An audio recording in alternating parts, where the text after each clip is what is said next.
bem, vamos começar então o nosso curso de Introdução à Física Atômica, fazendo inicialmente uma aula introdutória, olhando o átomo, não do ponto de vista quântico, mas do ponto de vista clássico, para que a gente possa entender as limitações que teremos, se quisermos, se insistirmos em olhar o átomo de forma clássica, tá certo? Então, nessa introdução geral, nós estaremos abordando essencialmente o átomo clássico, né? Então nós queremos, apesar de já saber que o átomo não pode ser clássico, nós queremos ver se é possível dar a ele uma característica clássica e ver as limitações que isso tem. Para que a gente comece de uma forma suave, eu vou começar contando um pouquinho da história, tá certo? Embora todo mundo saiba a importância que tem o estudo da física atômica, o entendimento do átomo, vale a pena lembrar sempre que o átomo, tá certo? Ele é e tem sido elemento essencial para muitas coisas que se investiga. E a razão disso é porque ele é um elemento fundamental na matéria, tá certo? O fato de que a matéria ao nosso redor é totalmente constituída por átomo, torna então o átomo um elemento que cria a necessidade de ser entendido para que você possa entender o mundo ao seu redor, não é? Nós temos que entender as cores que a gente enxerga, o que brilha e o que não brilha, o que é preto e o que não é? Nós temos que entender a natureza, as cores da natureza, como que uma planta é capaz de receber energia do sol e organizar tão bem a matéria. Tudo isso passa por uma visão crítica do elemento fundamental, que é o átomo. Ele é fundamental para a gente entender as transições de fase, porque que uma única substância pode existir de várias formas diferentes, não é isso? E por todas essas razões, o átomo acaba sendo um foco, né, um target importante em qualquer estudo de qualquer área da ciência. Até pouco tempo a gente achava que as humanidades não teriam muito a ver com o átomo e estamos descobrindo que tem certos problemas de linguagem, problemas de entendimento, problemas psicológicos que são químicos, portanto são de átomos. Eles necessitam o conhecimento da química biológica, portanto conhecimento da estrutura atômica e molecular biológica para serem entendidos. Além disso, o átomo ele é sem dúvida a base, né, da mecânica quântica e da física moderna de um modo geral. Foi tentando entender o átomo que a ciência foi capaz de criar a física moderna, né, e através dessa criação da física moderna lançar as bases daquilo que deu origem ao chamado comportamento quântico da matéria e que hoje é essencial. A mecânica quântica está na nossa rotina, a mecânica quântica está em todo lugar, está na transmissão desse vídeo, está na forma de armazenar as informações num disco rígido ou numa fita ou na forma eletrônica, de qualquer maneira, a física atômica está presente. E a mecânica quântica está lá junto com ela. Então nós vivemos hoje num mundo cujo todo o efeito microscópico acontece de uma forma quântica, de uma forma extremamente importante, e aí torna-se importante, porque ele é a base de tudo isso, como nós vamos ver. Tá certo? O chamado mundo microscópico tem como base fundamental o átomo, né?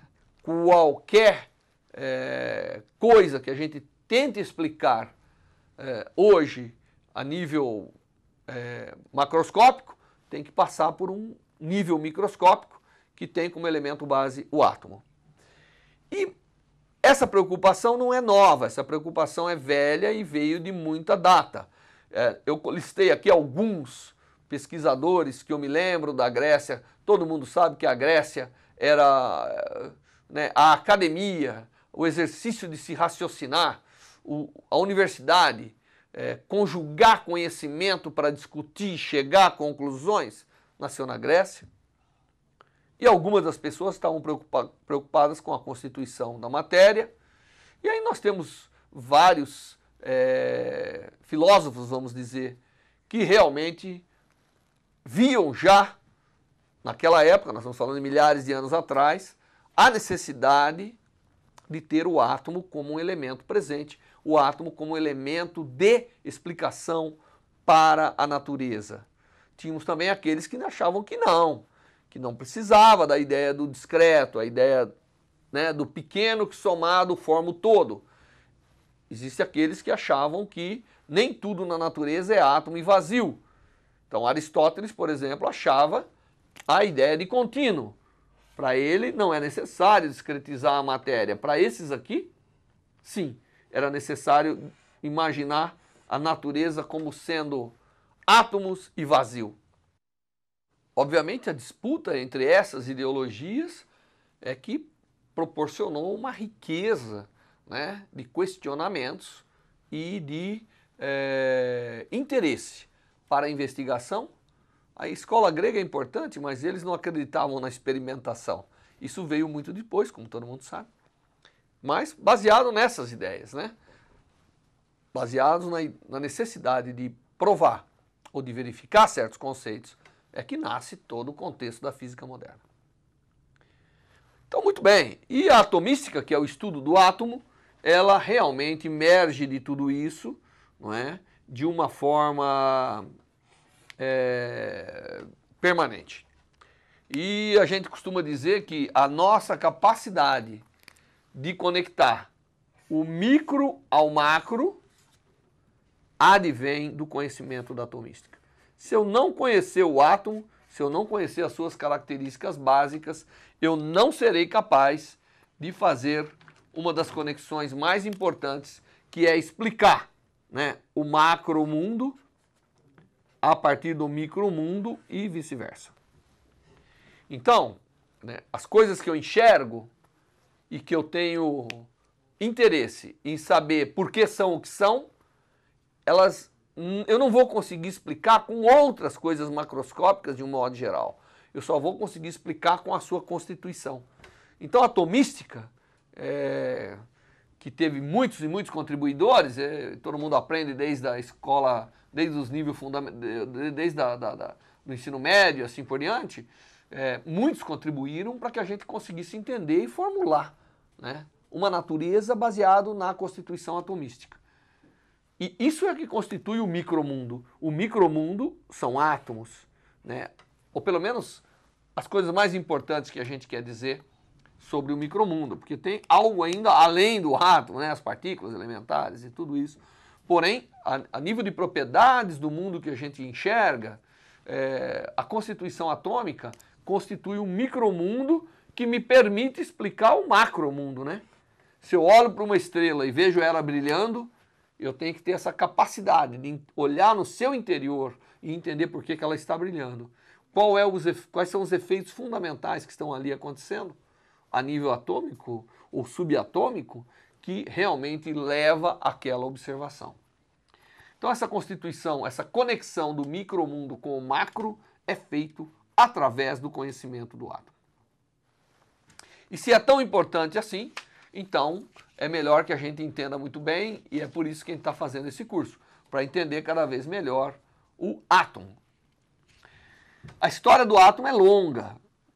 Inicialmente se concebeu que é possível realmente formar tudo a partir desses tijolos fundamentais. Aí depois tinha que se descobrir os seus elementos básicos, tá certo? Todo mundo se lembra, ou aqueles que não se lembram deveriam, das constituições do átomo, tá certo? Então, nós temos que lembrar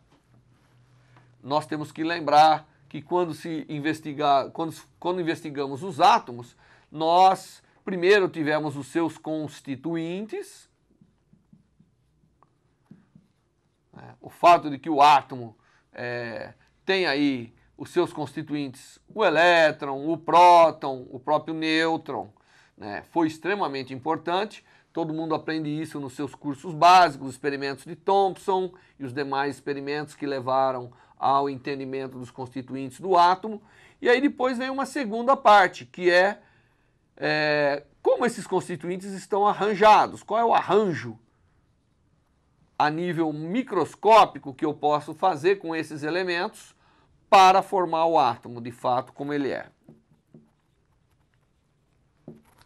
Então não basta parar nos seus constituintes, é necessário saber como eles estão arranjados. E aqui também começa modelos que não se sustentam, mas começam experimentos que acabam realmente indo muito além do que queria provar. Um desses experimentos é o experimento de Rutherford. Rutherford, ele faz um experimento onde ele quer provar que há, na verdade, o átomo tem um caroço positivo e os elétrons ao redor formando a eletrosfera, a forma que a gente vai trabalhar muito com ela. E para fazer esse experimento, Rutherford usa um feixe de partículas alfa, porque ninguém consegue enxergar o átomo per si, então é necessário enxergar indiretamente. E uma das formas de fazer é jogar coisas sobre ele e fazer o chamado espalhamento inverso. É tentar jogar alguma coisa sobre o átomo e ver a resposta. E através dessa resposta inferir o que está lá dentro. Então o que o Rutherford fez foi pegar um feixe de partículas, partículas alfa, que é praticamente núcleo de átomo de hélio.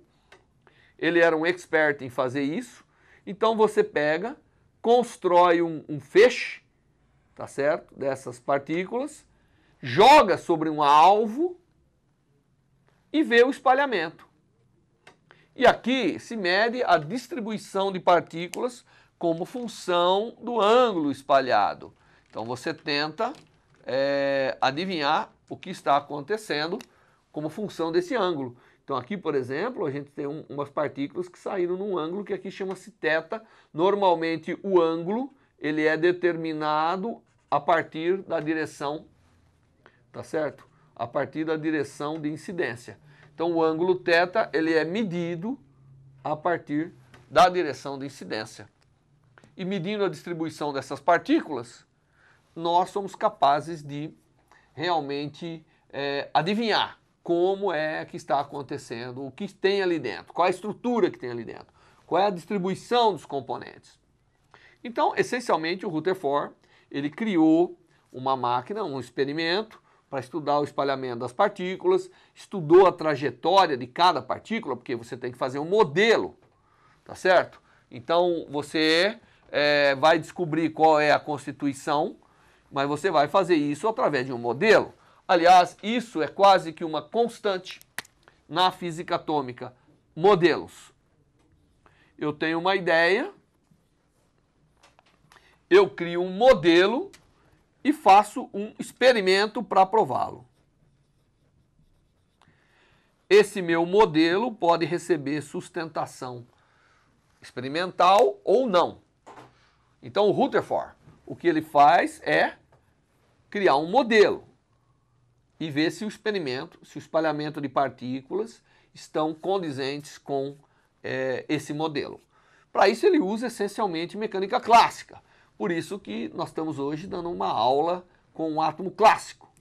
Então, fazendo esse experimento, o Rutherford, ele chega a uma expressão que mostra, basicamente, se eu chegar aqui, ao invés de olhar uma única direção, eu olhar um leque de direções aqui, um pequeno intervalo de direções, que eu vou chamar de dθ.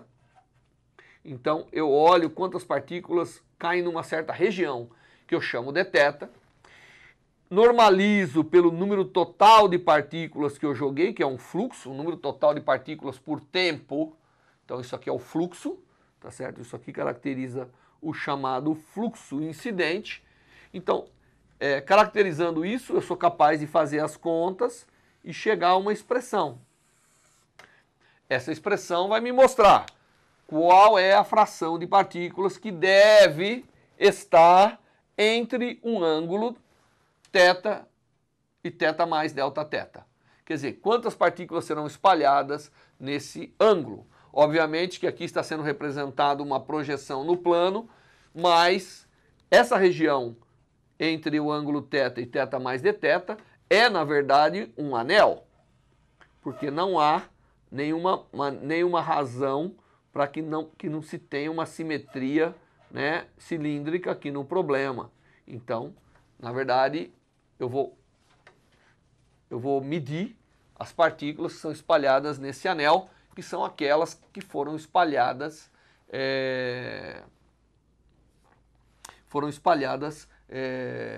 pelo sistema atômico dentro dessa região geométrica, e eu meço essa distribuição e verifico o quanto que isso casa com o meu modelo.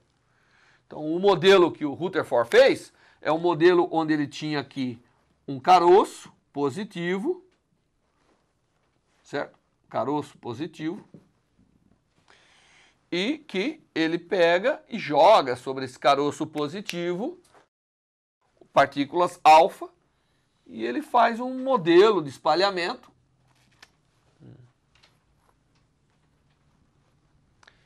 Ele faz um modelo de espalhamento, né, pegando uma dessas partículas alfa, que tem uma carga Zzinho, mais Ezinho vezes a carga do elétron, o núcleo tem mais Zão vezes a carga do elétron. A partícula pode passar a qualquer distância do núcleo, então ele define o chamado parâmetro de impacto para a realização do experimento e calcula, né? Usa mecânica clássica, sabe qual é a força? É uma força central de Coulomb.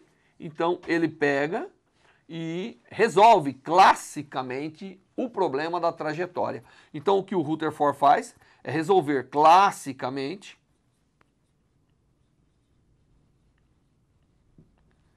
a trajetória.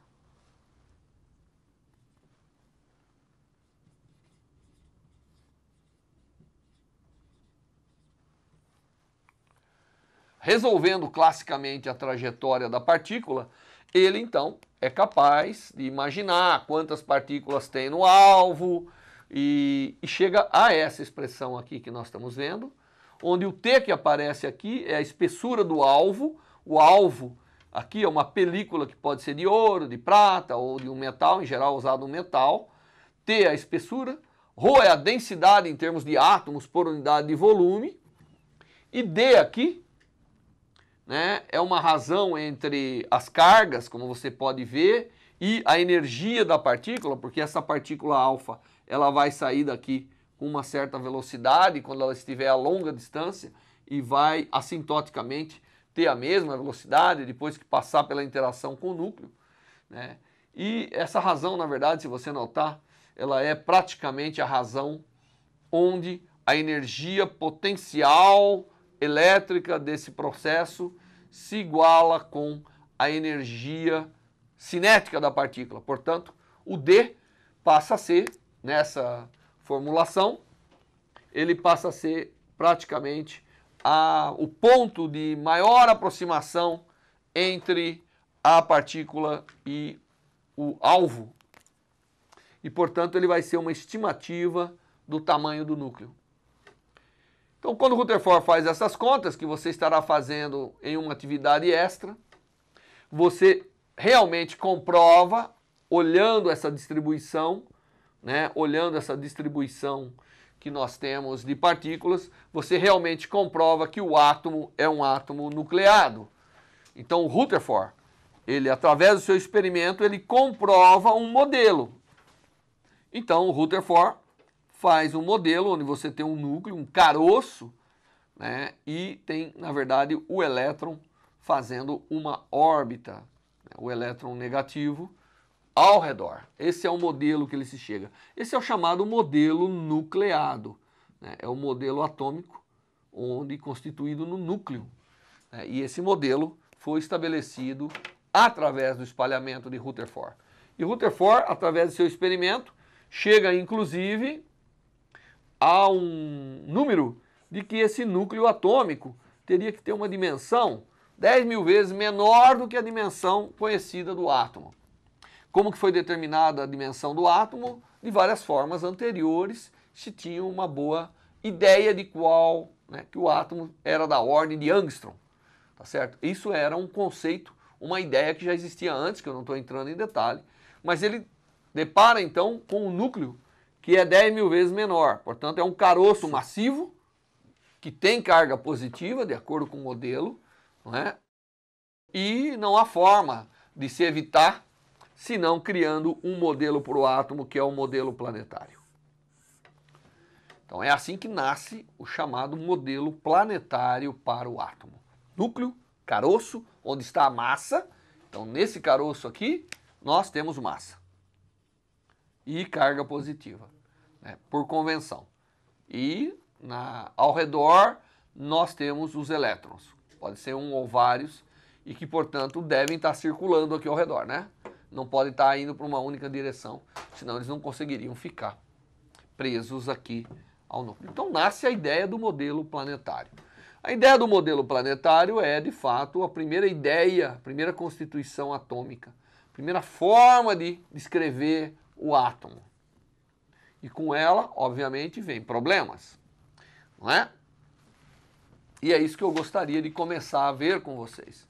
É exatamente como começam a aparecer os problemas. E a primeira coisa que a gente vai fazer é olhar, de fato, esse átomo ao redor do núcleo. Vamos fazer um modelo onde eu tenho o núcleo. Então aqui eu vou imaginar o núcleo. Vou imaginar o elétron ao redor desse núcleo, portanto, né, o elétron é a parte móvel aqui, que tem a capacidade de poder deslocar ao redor do núcleo. E nós vamos começar a ver o quanto que esse modelo se sustenta. Esse é o modelo planetário. Nós não podemos esquecer que o elétron é uma carga e que para ficar rodando ao redor do núcleo ela vai ter que ser acelerada. Portanto, né, vou chamar de o raio da trajetória, projetar em dois eixos ortogonais, x e y. Portanto, as duas projeções do movimento do elétron é um seno e um cosseno, tá certo? Como está descrito aqui. Eu imagino o elétron rodando a uma frequência angular ômega, portanto eu sou capaz, né, de descrever os seus movimentos x e y. Só que aqui existe uma aceleração, como nós sabemos, para que esse átomo se sustente, tem que ter uma força central e corresponde a uma aceleração capaz de mudar a velocidade em cada ponto. E aí batemos no fato de que cargas aceleradas elas irradiam. E isso então diz, pô, mas da onde vai vir a energia para esse átomo irradiar? Essa é a questão que se coloca nesse átomo clássico. Então, nós temos que começar a tratar esse problema. E o que nós vamos fazer aqui é realmente calcular qual é a taxa, qual é a potência irradiada. Então eu vou chegar, vou lembrar que uma carga acelerada emite uma potência, né, que é proporcional à aceleração ao quadrado. Esse é um resultado do eletromagnetismo. E vou aplicar aqui. Se eu sei as trajetórias, eu vou dividir as componentes quadráticas da velocidade, né? Como é aceleração quadrada, é bom, porque eu posso calcular a aceleração em x ao quadrado, aceleração em y ao quadrado, somar, isso vai dar a aceleração total. Então eu calculo com esse argumento qual é a potência irradiada devido à projeção x, qual é a potência irradiada devido à projeção y do elétron ao redor do núcleo. E então chego com essa fórmula, porque a parte x basta tomar a primeira e a segunda derivada de cada projeção do movimento para ter aceleração e depois colocar nessa relação aqui, nessa formulinha simples, que é 2/3 de E ao quadrado sobre C ao cubo vezes a aceleração ao quadrado. Lembre-se que quando eu tomar duas derivadas vai aparecer um ômega ao quadrado, portanto, quando eu elevar ao quadrado vai aparecer um ômega à quarta potência. A potência total irradiada deve ser a soma dessas potências, portanto, eu chego a uma expressão que me mostra qual é a potência total irradiada por esse átomo se o modelo proposto por Rutherford for verdadeiro e se o eletromagnetismo clássico continuar valendo. Então eu tenho a potência total irradiada. Acontece que esse sistema tem uma energia.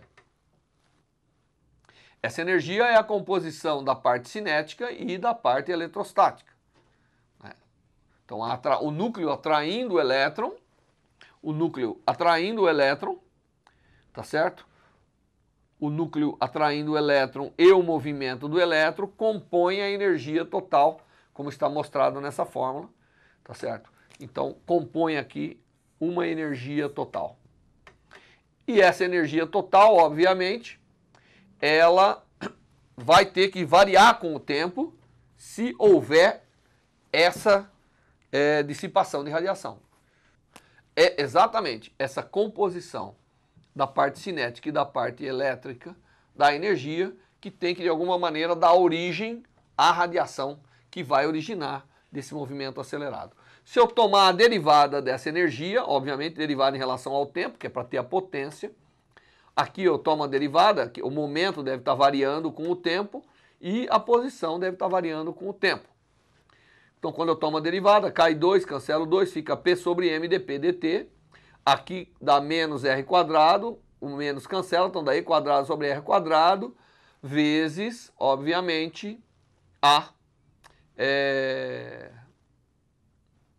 variação do raio. Isso advém tomando a derivada dessa expressão da energia. Mas isso é a taxa de energia dissipada, que, portanto, deve ser igual a essa expressão que eu acabei de calcular, que é o 2/3 de E quadrado sobre C ao cubo, A quadrado, ômega quadrado. Lembrando que A é o raio aqui, tá certo? É o raio da trajetória. Nós chamamos de A o raio da trajetória. Portanto, a expressão que eu tenho para a dissipação da energia é essa. A taxa de dissipação é igual a isso, que é igual a isso. Mas, obviamente, a variação de P e a variação de R não são independentes. Elas estão vinculadas. Então, eu posso converter essa equação, que mostra a variação das grandezas que determina a energia do elétron, como função do tempo, devido ao fato que ele está num movimento acelerado. Quando eu faço isso, eu tenho que lembrar o fato de que ele é um movimento orbital, portanto, o momento e o raio tem que estar relacionado através da massa e da frequência de rotação. Tá certo? Porque isso aqui me dá a velocidade vezes o momento, vezes a massa, desculpa, me dá um momento. Então, momento e posição estão relacionados dessa forma. Portanto, eu posso escolher ou expressar essa energia em termos de momento ou expressar essa energia em termos de posição. E eu escolhi colocar essa energia em termos de posição. Então, a energia fica isso, né? E aí, portanto, no lugar do dP dt vai aparecer um dr dt. No lugar do P vai aparecer um m ômega r. Então, essa expressão aqui vai ser convertida numa outra expressão. Essa energia e a derivada temporal dessa energia pode ser feita de uma forma bem simples, tendo, portanto, a taxa de energia dissipada, que é a potência dissipada, só em termos de variação da posição. Então, essa expressão mostra que a gente multiplicou por R quadrado aqui, mas é aquela mesma derivada que tinha anteriormente, mostra qual é a taxa de variação da energia como função da variação. E você, né, sabe que aqui é um sinal de igualdade, como você pode ver. Então, isso representa a taxa, mas na verdade a equação que eu vou considerar é a equação que contém esses termos aqui. Essa equação pode ser facilmente convertida em uma equação que tem tempo de um lado e que tem raio do outro, tá certo? Para mostrar para a gente que a variação do raio e sua relação com o tempo é composta dessa maneira. Basta você dividir e multiplicar pelas constantes que estão presentes nessa equação. Então você tem que multiplicar por 3c ao cubo, dividir por 2e quadrado, dividir por r à quarta, ômega à quarta. Quando você fizer isso, você vai obter essa equação agora. Aí você passa o ΔT para o lado de lá, tá certo? E fica com uma equação que tem dr de um lado e tem dt do outro. Esse termo, então eu tenho dois termos que representam uma soma de contribuições para a variação da energia com o tempo. Como que está sendo usada essa energia. Só que esse termo aqui, ó, devido a esse cara que aparece aqui, ó, 1 sobre e quadrado, esse termo aqui acaba sendo muito, muito, muito menor do que esse outro. Então o termo dominante é esse termo aqui. Esse primeiro termo passa a ser dominante. Então eu vou considerar só esse primeiro termo, como você pode ver, é um dr sobre r. E fazendo a integral de dr sobre r, eu tenho o logaritmo de r sobre um r0. Tá certo? Onde o r0 era o raio em t igual a 0.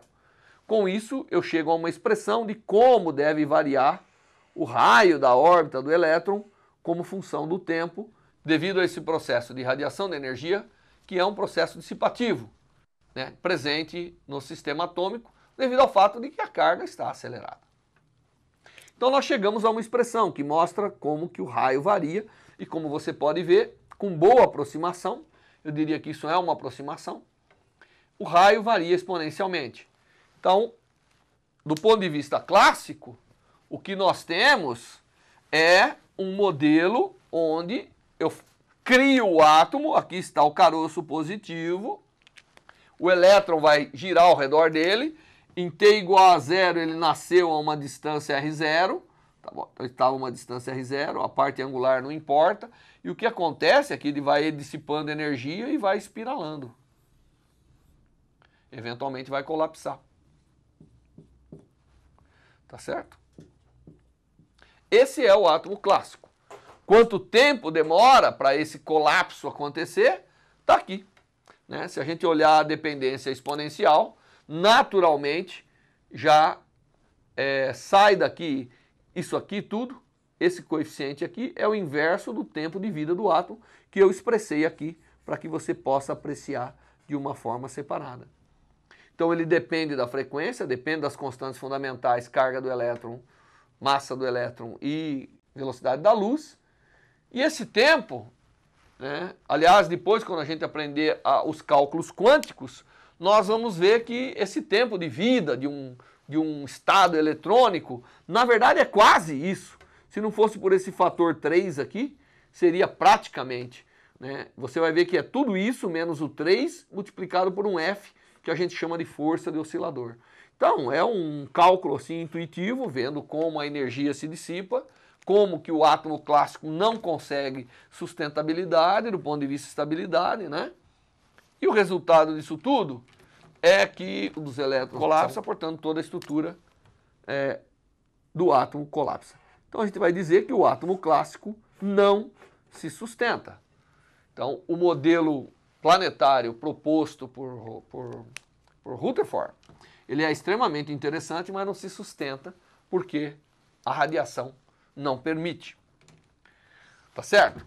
Então, aí tem duas coisas. Ou Rutherford está errado, o átomo não é esse modelo não tem absolutamente nada a ver, porque uma das coisas mais importantes desse modelo que você cria é ser capaz de escrever energia.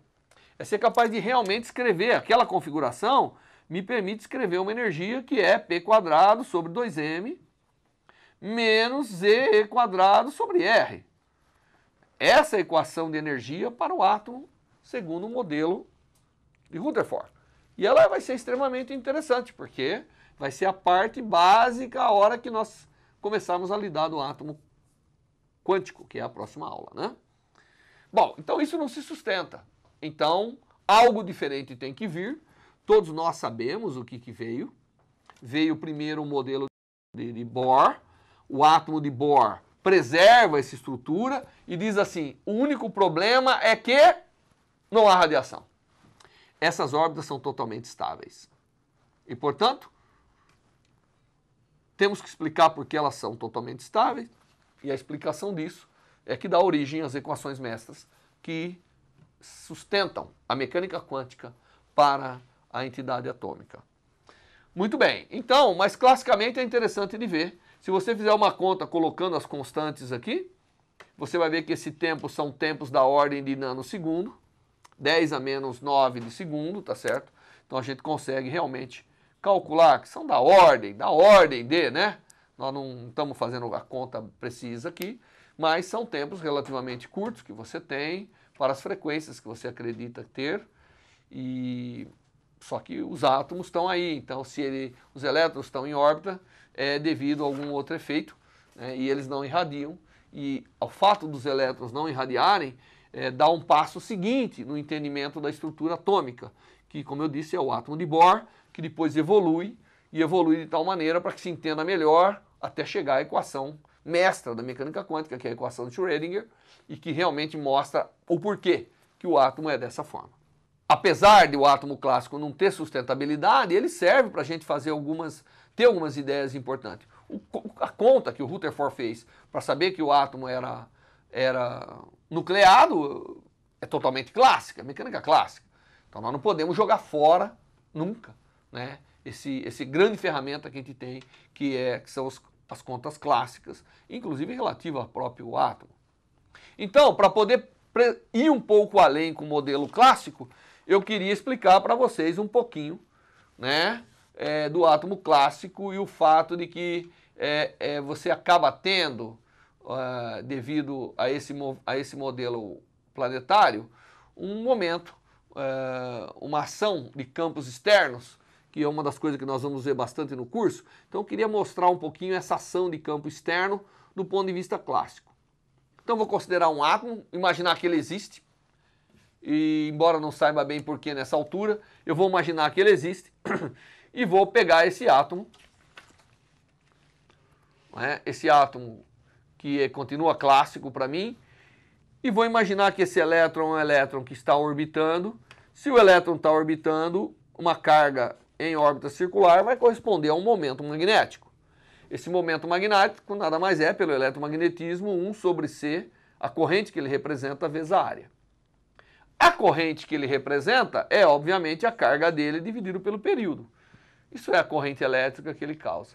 E isso pode ser calculado, se você conseguir botar quem que é o raio, quem que é a frequência angular de rotação, você chega qual é a corrente elétrica.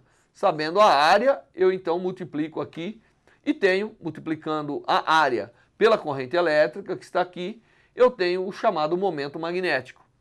Porque é um loop de corrente funciona como um dipolo magnético. Então eu chego a uma expressão que representa qual é o dipolo magnético do elétron nesse modelo orbital. E é interessante que o momento magnético é proporcional, se você lembrar aqui, a gente faz as continhas aqui em cima, mas esse mr² ômega, que é o momento de inércia vezes ômega, é o momento angular. Então você vê que o momento magnético, ele advém do momento angular. Então a existência de momento angular no elétron, tudo isso do ponto de vista clássico, leva necessariamente a um momento magnético.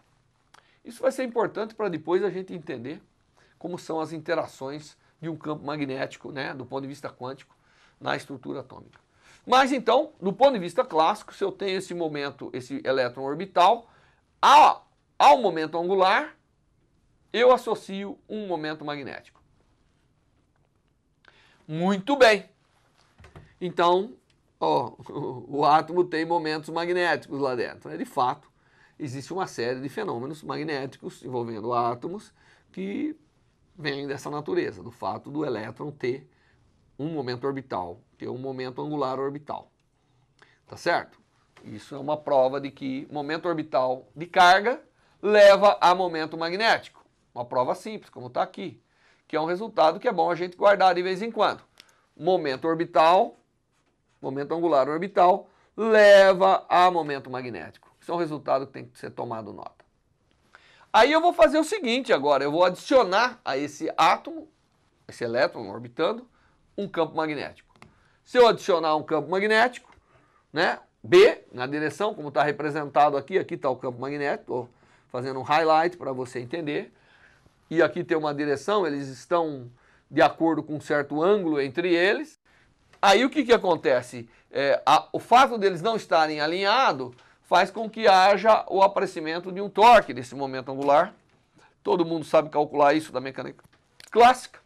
E a variação de momento angular, que é o torque, vai ser exatamente o produto vetorial do momento magnético, que está aqui, que é o momento angular, vetorial com o campo. Ou seja, a equação que eu chego é que a variação temporal do momento angular é proporcional ao próprio momento angular, e aparece aqui uma constante de proporcionalidade que está na direção do campo, que é a chamada frequência de Larmor. Ela tem dimensão de frequência e é chamada frequência de Larmor. Então a frequência de Larmor é a frequência que, colocando esse átomo na presença do campo, vai haver uma precessão do momento angular, tá certo? Que também é o momento magnético aqui no caso, e a frequência dessa precessão é a frequência de Larmor. Quando o campo, vamos ver algumas situações. A primeira delas é quando o campo é paralelo ao momento angular. Quando é paralelo, obviamente, esse produto é zero e não há energia de precessão. Então, nessa situação, não há energia de precessão. Mas há uma variação da frequência. E é isso que eu vou explicar aqui para vocês. Embora não tenha, quando o momento angular é paralelo ao campo magnético, eu tenho que ir lá na órbita do elétron e ver que a força de Lorentz ainda age sobre o elétron. Então, se tem um campo vertical, tem uma velocidade para lá, nós sabemos que o produto vetorial da velocidade pelo campo dá uma força, a carga do elétron é negativa, obviamente, então dá uma força central. Considerando o que a força magnética faz, é modificar o ponto de equilíbrio. Inicialmente, a força central devido à carga era igual à força centrípeta. Agora, a força elétrica mais a magnética, que está adicionando também sendo central, é igual à centrípeta. Então, esse balanço de força, obviamente, faz com que a energia ou a órbita seja modificada.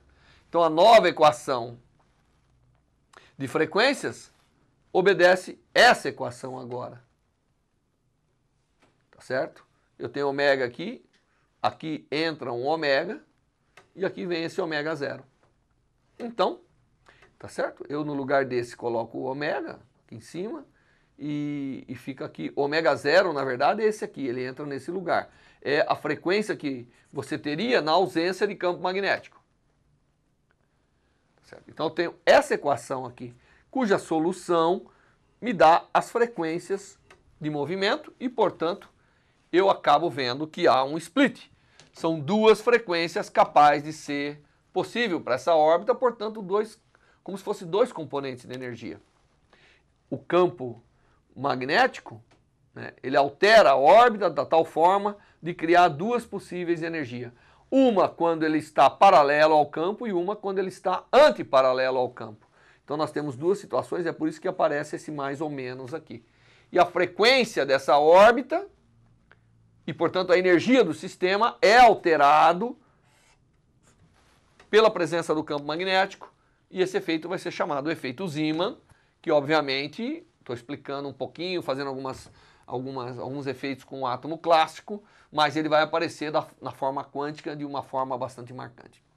Então, quando eu boto um campo paralelo a esse átomo orbital, eu observo uma variação da energia. E há duas possibilidades, uma de maior energia, quando o campo ele é paralelo, e uma de menor energia, quando o campo é antiparalelo, e isso está dado aqui nessa expressão. Muito bem, essa não é a única situação, porque eu criei aí um átomo na presença do campo magnético, um átomo clássico, um átomo orbital, e dei para vocês a solução quando o campo é paralelo, né, ou ao momento angular, ou seja, ele é perpendicular ao plano de órbita do elétron. E quando não é? E quando eles estiverem numa direção qualquer?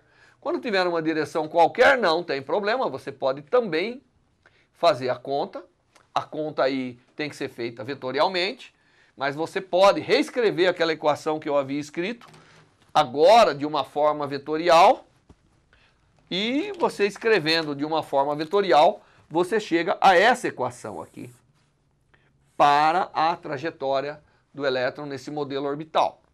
Lembrando que eu vou assumir que a direção do campo é a direção Z. Assumindo isso, nós temos agora, podemos quebrar essa equação de movimento em três equações, mostrando que na direção do campo, que é a direção do Z, nada é alterado, mas na direção X e Y há um acoplamento das duas direções, não é? Novamente o ômega aqui é a mesma frequência que a frequência de Larmor, e o que eu tenho é essas duas equações acopladas. Eu imagino que o movimento é oscilatório, Então eu substituo nas equações esta solução para obter uma equação, um sistema de equação homogênea, né? E aí eu sei que para ser determinado tem que ter, para que tenha a solução, o determinante dos coeficientes. Eu estou aqui querendo determinar quem é a amplitude, A e B. Então eu crio um sistema de equações envolvendo A e B. E para que tenha a solução, para que exista, né, um raio de órbita projetado em cada direção, então eu tenho uma amplitude projetada em cada direção, melhor dizendo, né? Eu tenho que ter esse determinante zero, que é a solução daquela equação, e isso novamente me dá uma solução que é composta de duas soluções. Veja que agora eu estou numa solução, estou numa situação que a direção entre o momento angular e o campo é qualquer. Mas mesmo assim eu splito, né? Eu separo as soluções em duas, uma mais e uma menos. Não é isso? Essa mais e menos vem do fato que mesmo assim, dada o campo magnético e o momento angular, ele ainda poderia ser o contrário.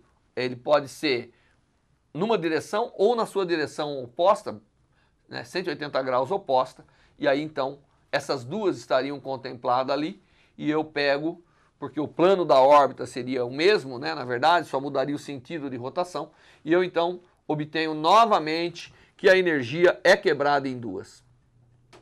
Isso é interessante, isso nós vamos usar depois, e são coisas intuitivas que vêm do átomo clássico. Então a gente viu nessa aula introdutória geral um átomo clássico. Vimos que não dá para se sustentar e que a presença de campos externos vai ter um efeito muito grande na energia.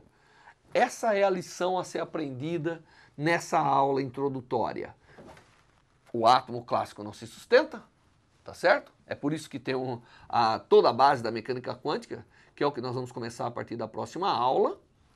Né? E campos externos, eu peguei um exemplo, peguei o campo magnético e mostrei para vocês que tanto quando está alinhado quanto não está alinhado o momento angular com o campo, você tem um split na frequência e, portanto, você tem alterações na energia do sistema devido à presença desses campos externos, mesmo no átomo clássico. Essas contas foram feitas mesmo antes de se saber que o átomo tinha uma natureza quântica e que, portanto, as contas têm que ser feitas de forma diferente. Mas elas são intuitivas e levam a gente a pensar um pouquinho nessa constituição do átomo clássico. Com essa primeira aula, átomo clássico, vem a nossa primeira atividade. A nossa atividade vai ser constituída, como está mostrado aqui, do estudo do espalhamento Rutherford.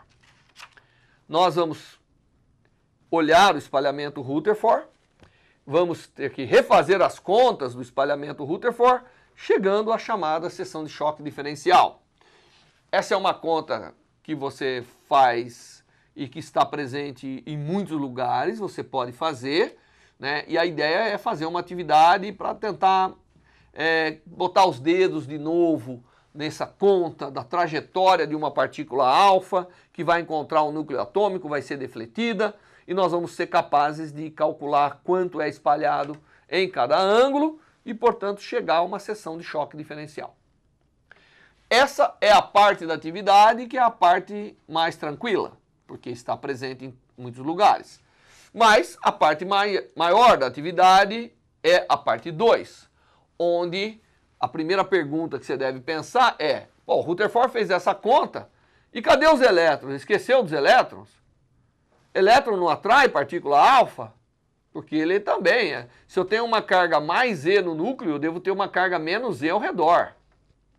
O que esses elétrons ao redor fazem? Eles fazem o que nós chamamos de um screening. Eles fazem uma espécie de um shielding. Então, a principal parte da atividade vai ser calcular esse screening. Você tem que imaginar que agora existe uma nuvem, uma casca, nós vamos imaginar aqui, considerando que você tem uma camada fina de carga menos E ao redor do núcleo e raio R, e você vai ter que calcular o quanto isso modifica o ângulo de espalhamento. Porque modificando o ângulo de espalhamento, modifica toda a seção de choque, modifica tudo. Então, essa atividade vai ser constituída em se calcular o screening, na verdade, do espalhamento Rutherford. Só que como muitos nem lembram mais como faz o espalhamento Rutherford, a primeira parte você refaz o cálculo de Rutherford em detalhe. E na segunda você vai imaginar que você tem, né, ao redor do núcleo, deixa eu salientar aqui, é como se você considerasse isso, só que ao redor do núcleo existe uma camada, existe uma esfera, uma casca esférica, que tem a mesma carga do núcleo, que é para o átomo ser neutro. Então tem uma carga menos E de raio R distribuída, e isso vai fazer um screening, né? E você vai ter que resolver esse problema e mostrar que as alterações nos ângulos são dadas dessa forma. Tá certo? Onde R é o raio dessa eletrosfera, D continua sendo a nossa expressão anterior, que vai aparecer no espalhamento de Rutherford. B é o chamado parâmetro de impacto, que aqui em cima você vai ter que considerar para fazer as contas. Então, nessa atividade, você vai estar revisitando o modelo de Rutherford para determinar o que os elétrons fazem. Porque, afinal, ele experimentou não com matéria nuclear, ele experimentou com átomos numa película metálica. E os elétrons estão lá. O que isso modifica? Que ordem de modificação isso vai causar? Se você procurar com paciência na Revista Brasileira de Ensino de Física,